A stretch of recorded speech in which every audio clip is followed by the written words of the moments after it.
చెందుతున్నారనేది వాస్తవం మేడం గారు. రైట్. కృష్ణకాంత్ గారు మీరు చెప్పండి. సో గంజాయి బ్యాచ్లో వాళ్ళకి కావాల్సిన వాళ్ళు చనిపోతే వాళ్ళని పరామర్శించడానికి వెళ్ళినప్పుడు అప్పుడు సెక్యూరిటీ ప్రాబ్లం రాలేదు.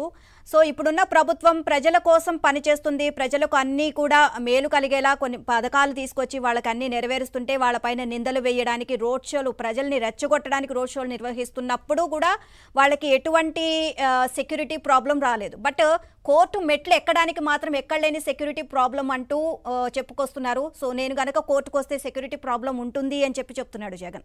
సో ఎలాగైనా కోర్టు మెట్లు ఎక్కకూడదు అని చెప్పేసి నిర్ణయం తీసుకున్నారు. దీని వెనుక చాలా గ్యాంబ్లింగ్ చేశారు, ఏవి కూడా ఫలించలేదు. బట్ ఇప్పుడు కోర్టు మాత్రం ఒప్పుకోలేదు, ఎలాగైనా వ్యక్తిగతంగా హాజరు కావాలని చెప్పింది. కానీ దానికి సంబంధించి మాకు కొంచెం సమయం కావాలి అంది. కొంచెం సమయం కోరింది అని అంటే ఎట్లాగైనా హాజరు అవ్వాలని చెప్పినప్పుడు ఇంకా సమయం ఎందుకు కోరింది? మళ్ళీ దీని వెనకాల ఏమైనా గ్యాంబ్లింగ్ చేయబోతున్నారా? ఎందుకు సమయం అడగడానికి కారణాలు ఏంటంటారు? నీలిమ గారు, ముఖ్యంగా మీకు, సుబ్బారావు గారికి అండ్ ఏబిఎన్ ప్రేక్షకులందరికీ నమస్కారం అండి.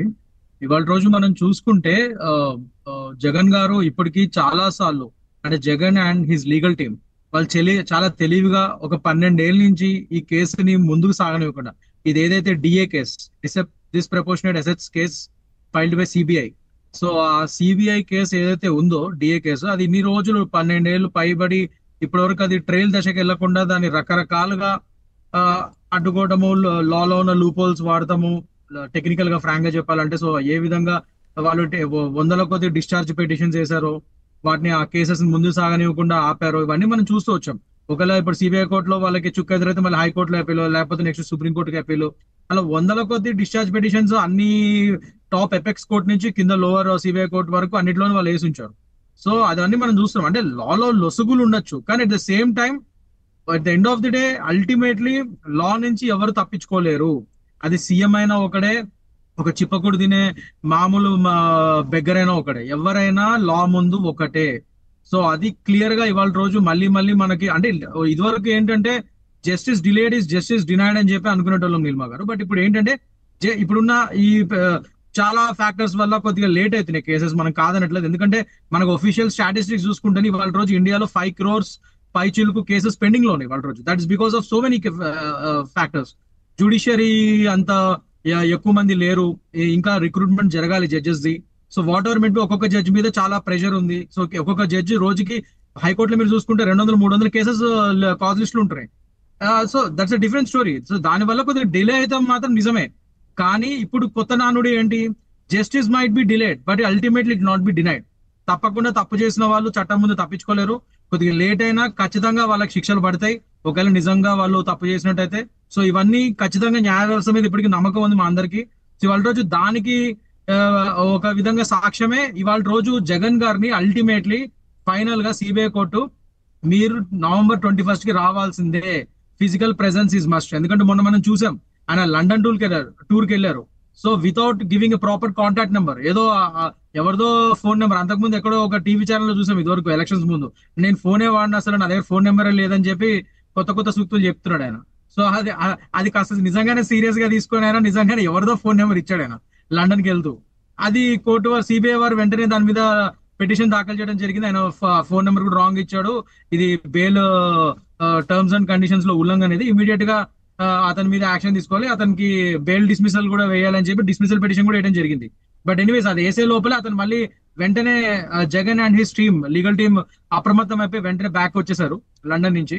రాగానే మళ్ళీ ఇప్పుడు కొత్త దానికి తెరెత్తాడు, కొత్త నాటకానికి. అదేంటంటే నేను ఈ November 14th ఏదైతే ఆ రోజు లండన్ టూర్ లో మీరు ఏమేమి చేశారో ఆ మెమో దాఖలు చేయాలి, ప్లస్ November 14th మీరు ఖచ్చితంగా ఫిజికల్ ప్రెసెన్స్ ఉండాలని చెప్పి అల్టిమేటం ఇచ్చింది సిబిఐ కోర్టు.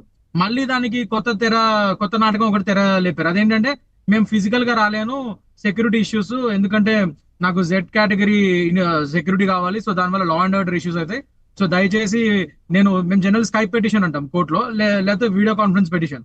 సో ఆ పిటిషన్ ద్వారా నేను ఆన్లైన్ లో అపేర్ అవుతానని చెప్పి అడగడం జరిగింది.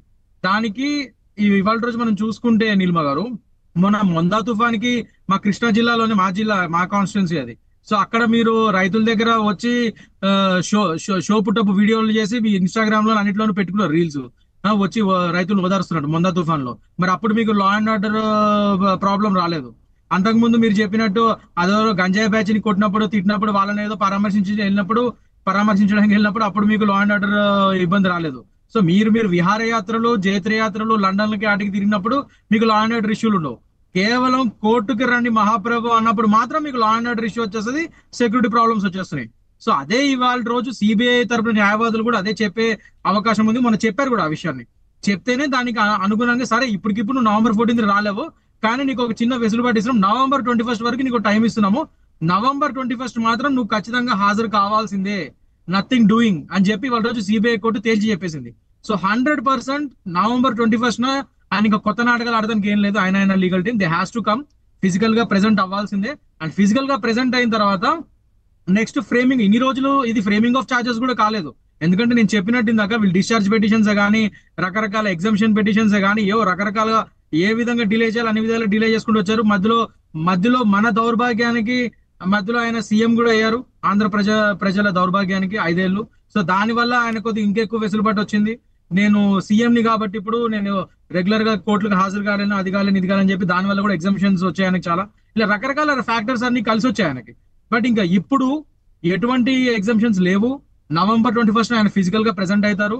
దాని తర్వాత ఈ కేసు ఇంకా తొందరగా ట్రయల్ దశకి వెళ్ళిపోతుంది అని చెప్పి మా అందరి నమ్మకం. ఎందుకంటే దీని తర్వాత ఫ్రేమింగ్ ఆఫ్ చార్జెస్ వెళ్తుంది ఖచ్చితంగా. అండ్ ఫ్రేమింగ్ ఆఫ్ చార్జెస్ కి వెళ్ళిన తర్వాత నెక్స్ట్ ఎవిడెన్స్ ప్రొడ్యూసింగ్, ప్రాసిక్యూషన్ కానీ, డిఫెన్స్ కానీ, దాని తర్వాత ఆర్గ్యుమెంట్స్, ఇలా ఇంకా దాని నెక్స్ట్ దశలోకి వెళ్ళిపోతాయి ఇంకా ఆర్గ్యుమెంట్స్, దాని తర్వాత జడ్జ్మెంట్. సో ఈ టైప్ లో 1 by 1 స్టేజ్ కి ఈ ఫ్రేమింగ్ ఆఫ్ చార్జెస్ ఒకసారి స్టార్ట్ అయిందంటే ఇక వెంటనే మీద ఫాస్ట్ గా అయిపోతాయి. సో మా నమ్మకం ఏంటంటే ఖచ్చితంగా November 21 తర్వాత ఈ ట్రయల్స్ ఏదైతే ఉన్నాయో అవన్నీ ఫాస్ట్ గా వెళ్తాయి. ఖచ్చితంగా చాలా త్వరగా సిబిఐ కోర్టు వారు దీని ఒక దిశ తీసుకొస్తారని చెప్పి మా అందరి నమ్మకం. డెఫినెట్ గా అది అవుతుంది కూడా.